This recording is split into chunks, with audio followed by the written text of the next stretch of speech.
Good morning student. हम देख रहे हैं force and pressure. Force and pressure में मैंने आपको फोर्स के बारे में बताया था, पुल एंड पुश काल फोर्स, और इसकी एक्टिविटीज़ भी समझाई थी। एक्टिविटीज़ के बाद बताया इसमें फोर्स के इंटरेक्शन, फोर्स में कौन कौन से इंटरेक्शन होते हैं।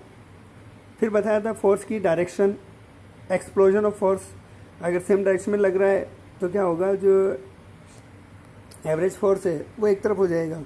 अगर दोनों साइड से एक, जैसे आप देखिए डायग्राम फर्स्ट में ए पोजीशन में देखिए, दोनों जो बॉयज़ हैं वो एक ही डायरेक्शन में फोर्स लगा रहे हैं, तो एक ही डायरेक्शन में फोर्स लगा रहे हैं तो क्या होगा, फोर्स का जो वैल्यूएशन है वो वन डायरेक्शन है, तो इसलिए ये ब्लॉक आसानी से पुल होगा। सेकंड बी वाले ब्लॉक में आप देखिए कि दोनों अपोजिट डायरेक्शन में फोर्स लगा रहे हैं। जब अपोजिट डायरेक्शन में फोर्स लगा रहे हैं तो फोर्स का मान क्या होगा, नेट एक दूसरे क्रॉस कर देगा, जिसका ज़्यादा होगा वो ब्लॉक उधर की ओर खिसक जाएगा। जब जो तो सेम डायरेक्शन में जो फोर्स लगता है तो वो उसका मान ऑब्वियसली एक्सिस हो ज़्यादा होता है, और जब अपोजिट डायरेक्शन में लगता है तो फोर्स का मान क्या होता है, कम होता है। अपोजिट डायरेक्शन का एक और एग्जांपल है अपने पुलिंग। रोप में नॉट मूव, आपने देखा होगा, हम रस्सी खींच देखते हैं, रस्सी खींच में क्या होता है कि दोनों फोर्स इक्वल लगते हैं। तो सेम डायरेक्शन फोर्स में क्या होता है कि जब सेम डायरेक्शन में फोर्स लगता है तो फोर्स का जो मान है वो हैवी हो जाता है, हैवी बॉक्स को भी सेम डायरेक्शन में घसीट देता है। और जब क्या लगता है, डिफरेंट डायरेक्शन में फोर्स लगता है तो जो एवरेज फोर्स है वो मैग्नीट्यूड सेम डायरेक्शन में अगर लगेगा तो मैग्नीट्यूड क्या होगा, ज़्यादा होगा, क्योंकि एक की जगह दो जन धक्का लगाए तो मैग्नीट्यूड बढ़ जाएगा, तो वो आसानी से हो जाएगा। जबकि अपोजिट डायरेक्शन में अगर फोर्स लगता है तो मैग्नीट्यूड का मान क्या होता है, कम हो जाता है, जिससे क्या होता है वो आसानी से नहीं लगता है।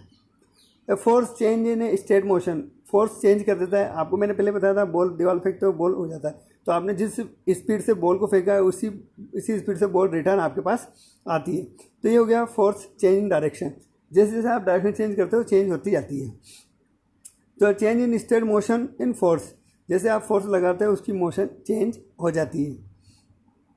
सेकंड आता है भी चेंज इन द शेप। जो ऑब्जेक्ट होता है वो उसकी किस हिसाब से डिपेंड करता है। May be make object move and rest, अगर कोई रेस्ट में है तो उस पर अलग फोर्स लगेगा। May be change in the speed and object moving, अगर कोई हल्का सा स्पीड कर रहा है आप उस पर फोर्स लगा दोगे उसकी स्पीड क्या होगी, बढ़ जाएगी। May be change direction the motion and object, अगर कोई लग रहा है आगे की ओर चल रहा है आप उसे डायरेक्शन चेंज करके उसे चला सकते हो। May bring about the change to the shape and object, आप उसकी शेप साइज में चेंज कर सकते हो। जैसे कि अपने टायर है, आपने देखा होगा जो 4 व्हीलर 2 व्हीलर 3 व्हीलर का जो वो होते हैं व्हील होते हैं वो राउंड में होते हैं, गोल होते हैं। उसका रीज़न है कि क्यों उस पर फोर्स का मान कम लगे। अगर आपने देखा होगा अगर चौकोर लगा देते हैं तो क्या होता है, आपकी गाड़ी चलती क्या, नहीं ना, चलती सही लेकिन उसमें फोर्स का मान ज़्यादा लगता है। एम केस ऑफ द, अब यही इफेक्ट इसमें एक्टिविटीज़ 2 में दिखाए गए हैं। अब आता है कॉन्टैक्ट फोर्स। अब कॉन्टैक्ट नॉन कॉन्टैक्ट, अब कॉन्टैक्ट फोर्स का मतलब होता है कि जो सरफेस से चलकर लगने वाले फोर्स वो कहलाते हैं कॉन्टैक्ट फोर्स। अब कॉन्टैक्ट फोर्स से आपने बुक को उठाया और उठा के नीचे रख दिया तो ये क्या हो गया, कॉन्टैक्ट।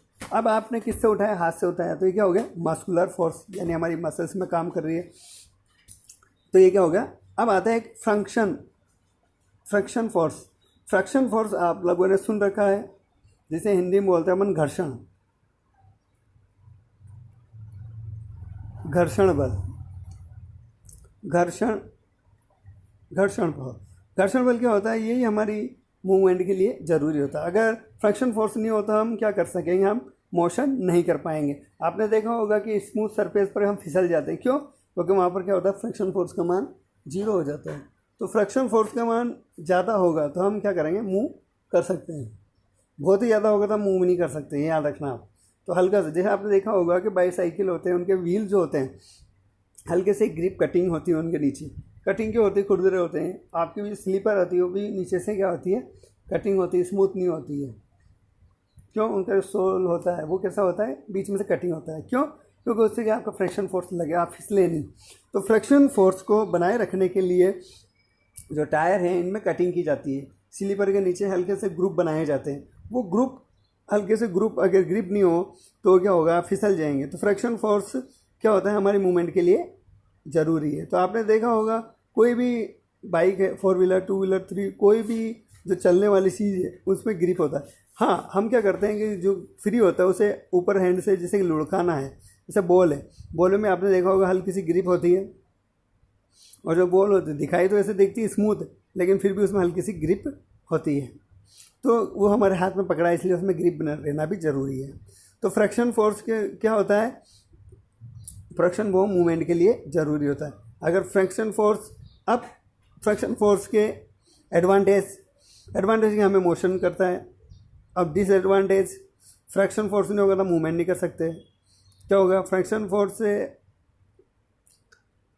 जो आपके इंस्ट्रूमेंट है वो घिस जाते हैं, क्योंकि रगड़ लगेगी, रगड़ से घिस जाएंगे। आपने देखा होगा, आप तेज ज़्यादा चलते हो तो आपकी स्लीपर घिस जाती है, टायर घिसा जाते हैं, प्लेन हो जाते हैं, होते हैं ना। क्यों, तो चलने से क्या होता है, फ्रैक्शन फोर्स की वजह से वो घिस जाते हैं। आपने देखा होगा बहुत सारी बार मशीन आवाज़ करने लग जाती है, आपके जो डोर है वो आवाज़ करने लग जाती है। क्योंकि उनमें जो हिंज जॉइंट लगे रहते हैं, हिंज जॉइंट में क्या होता है, आप ऑयल ग्रीसिंग नहीं करते हो तो वो आवाज़ करते हैं। तो ये क्या होता है, फ्रैक्शन फोर्स ही है जो है। अब होता है नॉन कॉन्टैक्ट फोर्स। अब नॉन कॉन्टैक्ट फोर्स में क्या होता है कि बहुत सारे फोर्स ऐसे होते हैं जो जैसे मैग्नेटिक फोर्स, ये नॉन कॉन्टैक्ट फोर्स। आपने देखा होगा जब मैग्नेट टूट जाती है तो उसके जो एंड है वो वापस जुड़ते नहीं। क्यों, क्योंकि मैग्नेट में हमेशा दो पोल होते हैं, ऑलवेज टू पोल। कितने पोल होते हैं, टू पोल। कितने होते हैं, टू पोल होते हैं, मतलब दो सिरे होते हैं। एक तो होता है नॉर्थ, एक होता है आपके साउथ। अब ये मैग्नेट में टू पोल होते हैं, आप सब ने देख रखा है, एक तो होता है नॉर्थ, एक होता है साउथ। जब भी मैग्नेट टूटती है तो हमेशा नॉर्थ साउथ बनते हैं। अगर आप सेम पोल की ओर ले जाते हो तो इनमें रिपल्शन होगा, मतलब ये एक दूसरे को प्रतिकर्षित करेंगी।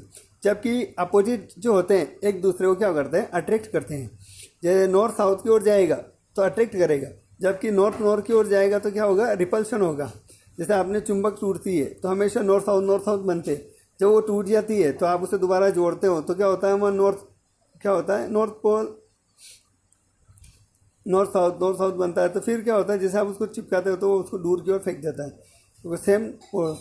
तो इनको चिपकाने के लिए नॉर्थ एंड साउथ, तो आपने देखा होगा कि हम एक एग्जाम्पल एक्टिविटी 11.6 करते हैं। हमने क्या किया कि मैग्नेट है ना, दो मैग्नेट ली, एक मैग्नेट को हमने क्या किया कि सेम पोल की ओर उसको लगाया। जैसे इधर भी नॉर्थ है,